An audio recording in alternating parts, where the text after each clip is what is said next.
So episode one of Outlander, season number one, Sassenage.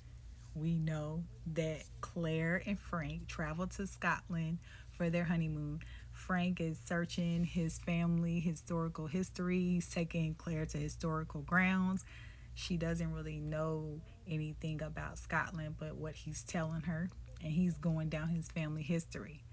So they go, of course, and they watch what people would call now, they would call them witches, but they were just doing their ritual Scottish dance, which I thought was actually cool. They had a cool dance and ritual blessing the earth, blessing their ancestors and everything. It was really cool how they danced and everything. But we know that she travels back into time 200 years back, which was like 1743. So they were in, I believe, 1943 or even later because they had just got done with World War II and they had come back from that. So my thing is the biggest toughest things are she travels back, of course. She goes through the stone, so that's number one.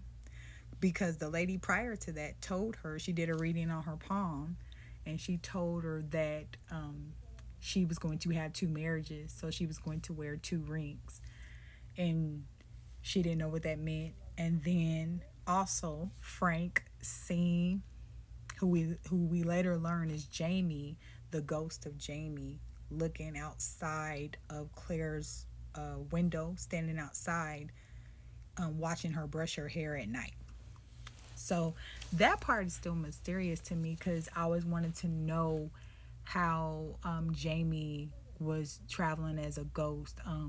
What significance did that have to Claire? I feel like when you spiritually are connected with someone, when you have a soul tie, when you have a spiritual connection, a spiritual relationship so deep, deep, deep with someone, you can't get rid of it. It's not it's so deep.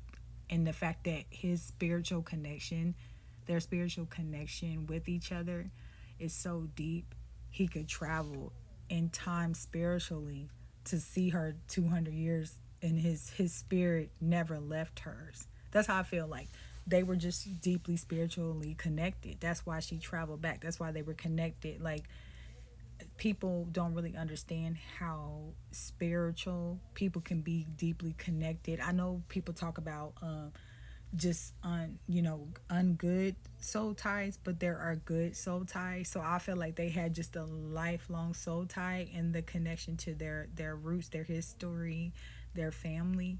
They had such a powerful soul tie.